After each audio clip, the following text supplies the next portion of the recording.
Fala galera, tudo bom com vocês? Sejam bem-vindos ao Cena Pós-Créditos e hoje nós vamos dar continuidade à nossa série, não sei, aos nossos vídeos falando de filmes lançados em streaming. Tiger Tail é um filme dirigido, escrito e produzido por Alan Yang, co-criador das séries Parks and Recreations, que é ótima, Master of None, que o que eu vi eu achei muito bom, e The Good Place, que eu vou ver porque tem o Michael Schur, tudo que tem o Michael Schur é incrível, e o filme estreou na Netflix no último dia 10 de abril. Tiger Tail conta a história de Pin Jui, um trabalhador taiwanês que se muda para os Estados Unidos e já no auge da sua idade, se lembra de sua viagem, de um amor de infância e tenta se aproximar de sua filha. Primeiro de tudo, por que Tiger Tail? Eu fiquei me perguntando, e então eu tive que utilizar dos meus conhecimentos de hacker e eu descobri que na verdade Tiger Tail seria a tradução para o nome taiwanês da cidade que ele morava. Então é só isso. O filme é contado em 3 idiomas: mandarim, taiwanês e inglês. E isso não só aproxima o filme da realidade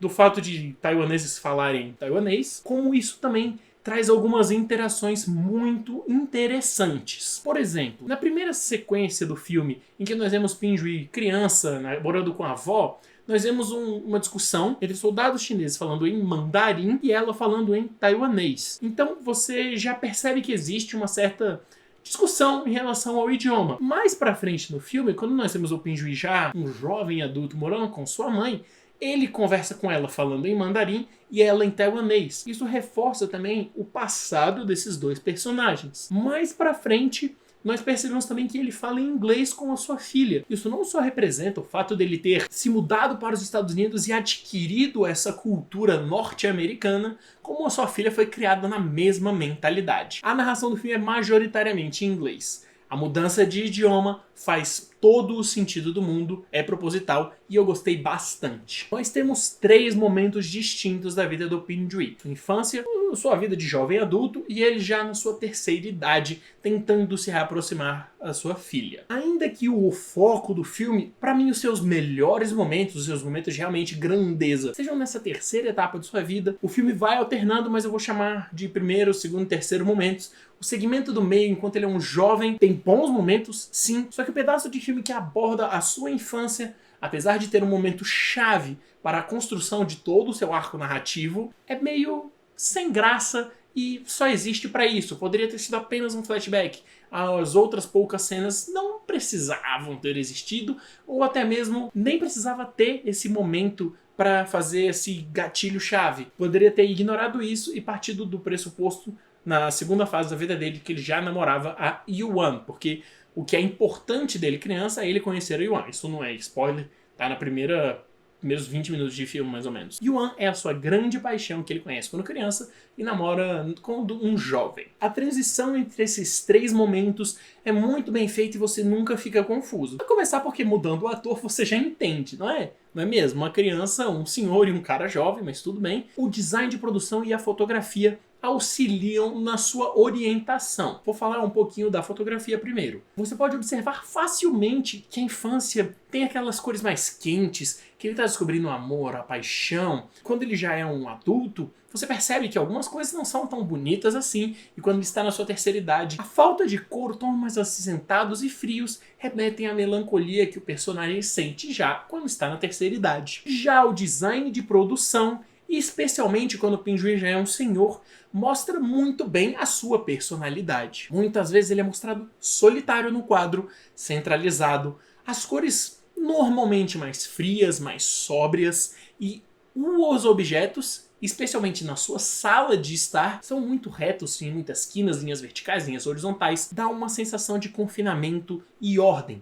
E ele está sempre sozinho. Isso é importante de ressaltar. Inclusive, esse recurso visual é utilizado em outras rimas, inclusive para fazer associações de Pin Jui e sua filha ao longo da obra, e isso é bem-vindo. Um outro recurso que o diretor usa para martelar na sua cabeça o estado desse personagem é o fato de que muitas vezes outros personagens saem de cena, eles deixam Pin Jui sozinho no quadro, a câmera mostra normalmente um restaurante, a sala, onde quer que seja, numa visão mais aberta, e Você pode ver outras pessoas interagindo, ou ele simplesmente sozinho no quadro, mas o que importa é que ele está sempre sozinho. Outras pessoas podem até interagir, até para criar esse contraste de duas pessoas e ele sozinho. Mas ele está sempre sozinho, sempre pensativo, muito frio, muito melancólico. A trilha sonora combina muito bem, especialmente nesse tom melancólico do filme. Existe uma música que se repete ao longo de toda a obra, você consegue fazer associações dessa música com o que o diretor quer dizer naquela cena. Eu gostei, não tem nada de incrível, mas ela serve bem a narrativa. E aproveitando para voltar e falar um pouquinho da narração que eu esqueci de falar antes, a narração é bem utilizada, especialmente no final do filme. Existe uma coisa que o diretor decide fazer com a narração que combina muito bem. Eu adorei isso. Mas ainda que eu tenha gostado de como ele entrelaça a narração e o visual, em alguns momentos a narração pode ser um pouco expositiva demais. O filme está te mostrando, ele está te contando a história visualmente e o Pendry vai narrar o que você está vendo. Por um lado, isso é incômodo, cansativo e maçante. Por outro lado, dentro da narrativa que o filme propõe, isso faz todo o sentido do mundo. Tem uma cena que eu gostaria muito de destacar porque ela me incomodou, mas ela é brilhante no fundo. É uma cena no final do filme e tem uma festa, eu não vou entrar muito em detalhe, tem um diálogo da filha do Pendry com uma senhora. Esse diálogo é muito falso, artificial, essa senhora parece estar muito feliz, falando umas coisas besteiras assim, sabe, aqueles roteiros de novela mal escrito. Pois bem, ele é um roteiro de novela mal escrito, que é exagerado, mas isso é justamente para traçar contrastes. O filme brinca muito com isso de contrastes, rimas visuais, semelhanças. Quando a cena acabou,